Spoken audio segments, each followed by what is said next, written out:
All right, let's not waste any time. Let's get into it. So, I have notes today. This is definitely not going to be like any of my other videos. As you can tell, my channel has been expanding. None needless to say, but I have some notes here that I want to talk about that a lot of people are a slave to. The go to church, watch the news, negative affirmations, deadly combo. I don't know. Like I could just, if you ask me the last time I've been to church, I don't remember. And honestly, when I die, don't bring my body to a church. Don't bring my body to a church. Do it outside. In nature, closer to God, you know. I just believe that churches nowadays, they have an agenda. There's an agenda, especially when you come from working in a non-for-profit organization and then you see churches are kind of set up the same way, you know, and it's really just a business. They tell you to come to church, they program you so that you don't look within, so that you have a leader. And people who go to church are lazy.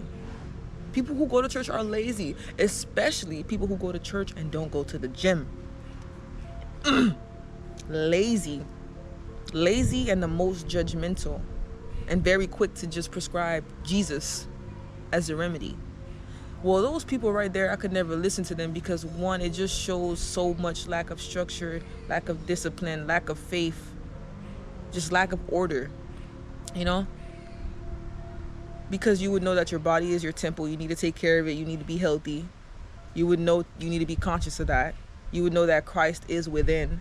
You know, churches, they teach you to just rely on someone else, to rely on an outer source. They never tell you that the power is within. It's like they take the Bible and they say, don't read what's in it. Don't meditate. Don't do none of that. Don't meditate on the word, for real, for real.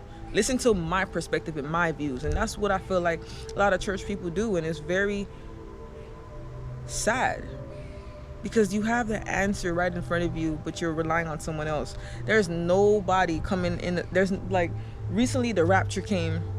How'd that go? I didn't hear any trumpets. I didn't see anybody coming out of the sky. No one's gonna save you. Oh my God. And especially a church with a white man, blue eyes, like you've already, and if you go to that type of church, you have no business talking to me, because there's just a waste of time. There's too many space eons. There's eons and eons and eons. I'm too far ahead of you. You're not even gonna be able to speak to me. I'm eon light years away from you. And then watching the news, if they're not relying on church to tell them the truth, they go and watch the news. Oh my God. These are also some people who might believe that wrestling is probably real.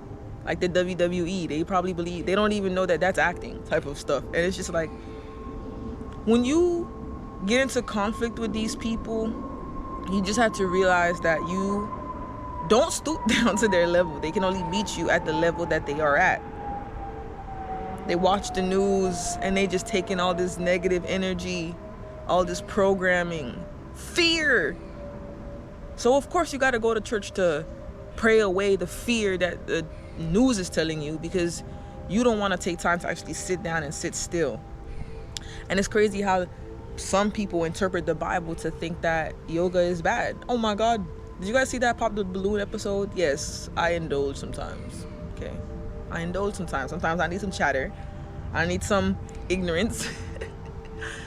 And I participate and I watch. And this guy was like, oh, I'm a reborn Christian again, and the Bible teaches not to do yoga because it invites negative spirits into your body.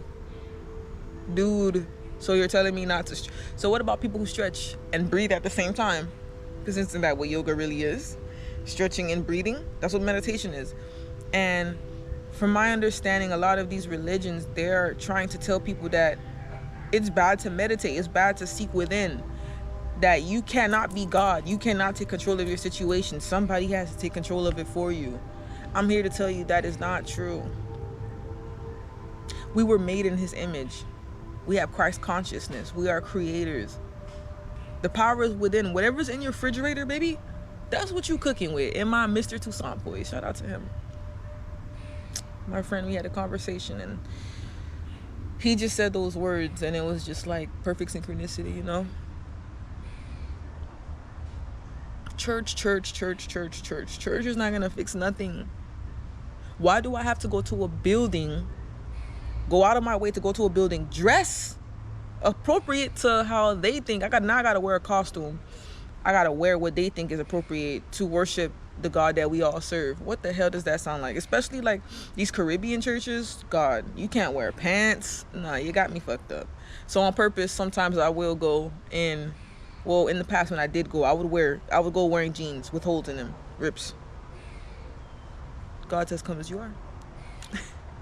And why are you focused on me? Now you can't be focused on your blessing. And every time I went to church, I never felt an overwhelming, moving feeling. I never felt called to move. It just felt like people was judging you for not standing up when it's time to sing, and enduring the duration of how long the songs are. Or judging you because you didn't put money in the basket, or judging you for how much money you didn't put in the basket, you know? It's a concert, guys. If you still going to church, you are level 1 aware.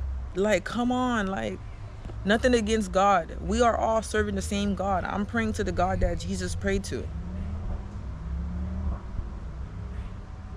The church is within, man. And it's like so funny because it's all about perspective. My mom thinks that I don't go to church, so like I'm quote unquote, you know, missing out on a lot of things, or maybe I won't make it to heaven. She's worried about so many things, but one, heaven is on earth. Heaven is on earth. I'm not worried about where I'm going later on. I have things I need to worry about right now. what are we doing? And not even worry, because the Bible says not to worry in 365 different ways. So there's really no reason to worry, you know? I don't think people are understanding what they're reading. And I don't need to read it to explain it to them. I feel like they read it every day, and I feel like my life is a little bit better than theirs, and I barely read it.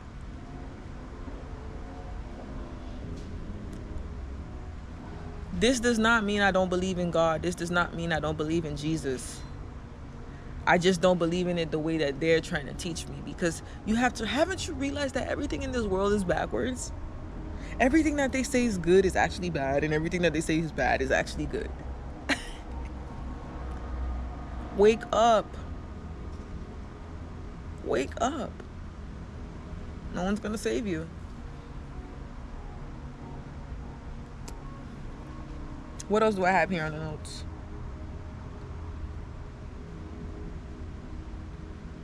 Why are we normalizing floating on a... Why is it normal? Like, why are we gonna keep acting like it's normal that we're on a floating rock in the middle of nowhere in a void? Like we're aliens. I was watching Master of Earth, and he helped me understand like where I am.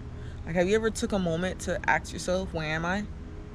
Like, I'm not behind my eyes. I'm not in my head. Like the voice that's speaking, that's controlling this body, this awareness, where am I? I'm not in my body. It's the aura around it. So I thought that was pretty cool. But I am starting to feel frustrated, guys, in my life.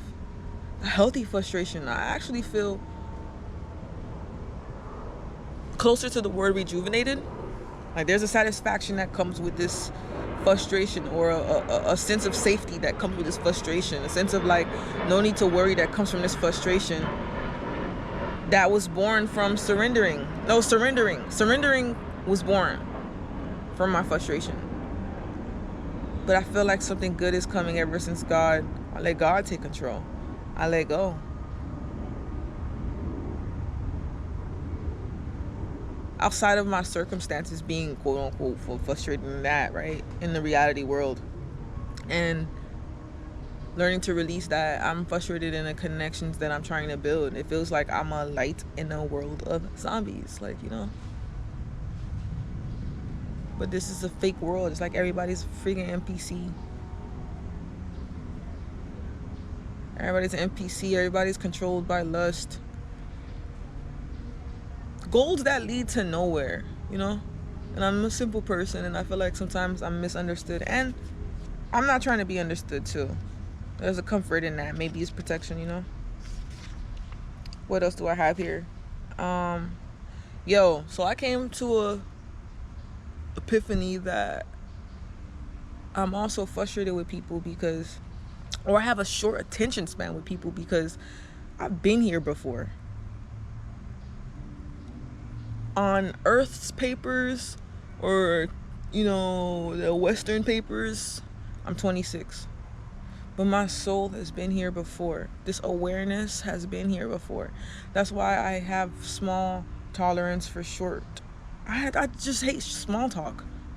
Even when it comes to text, don't text me hey, then I text you back hey, then you say what you doing, I say what I'm doing, then you say that's good. No, get to the point. From the first text, just get to the point.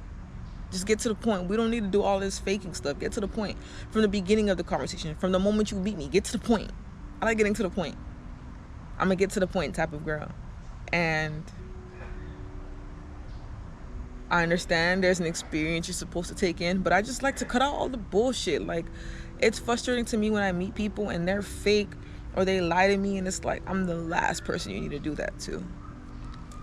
Keep it real, because you never know what I'm on. You don't know what level of awareness I'm on, and like the fact that I don't think like everybody else. Because I'm not like everybody else. I'm not even human.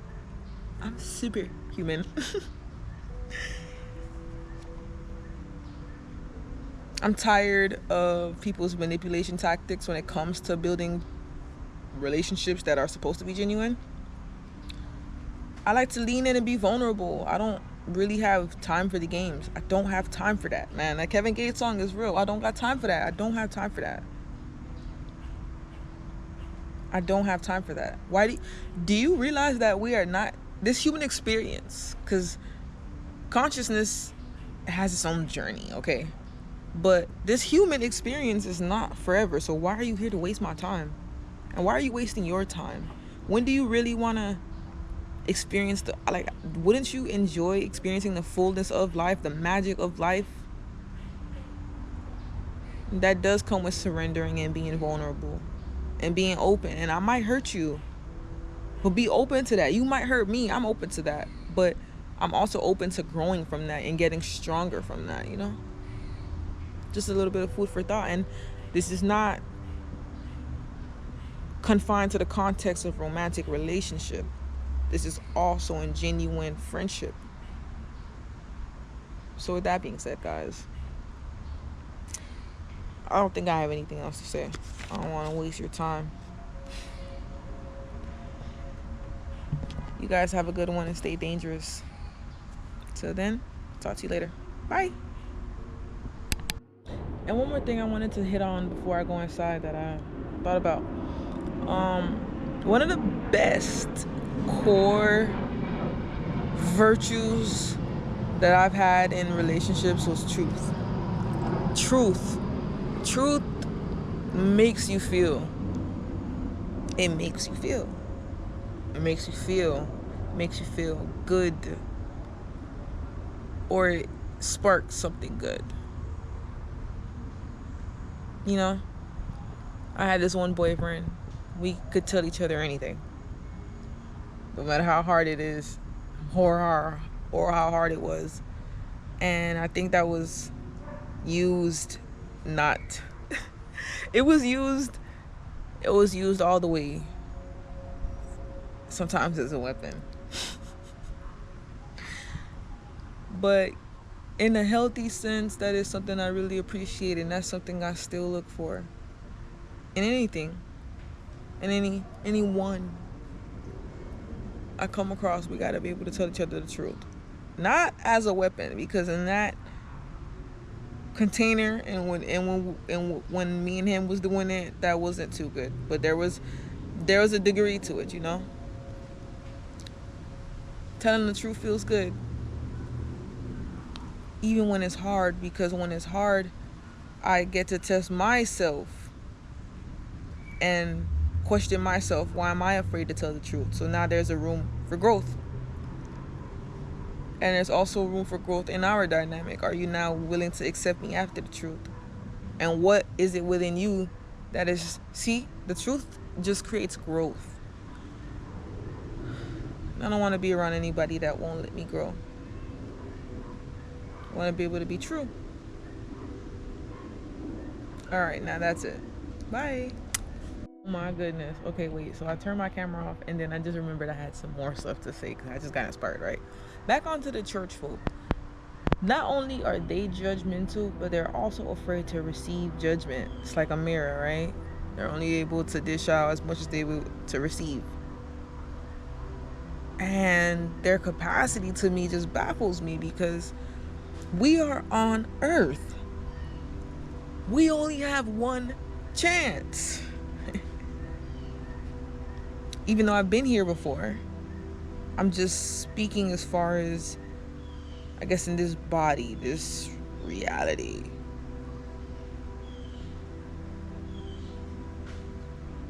Why do you care what somebody has to say about your life? People don't care about what you have to say about them. And if you do, you're not focused on the right thing. You should be focused on yourself. My goodness. Why are you worried about what people have to say about you? Anyways, I gotta go. The lizards, they crawling out here. It's starting to sound creepy. I don't want to see a snake.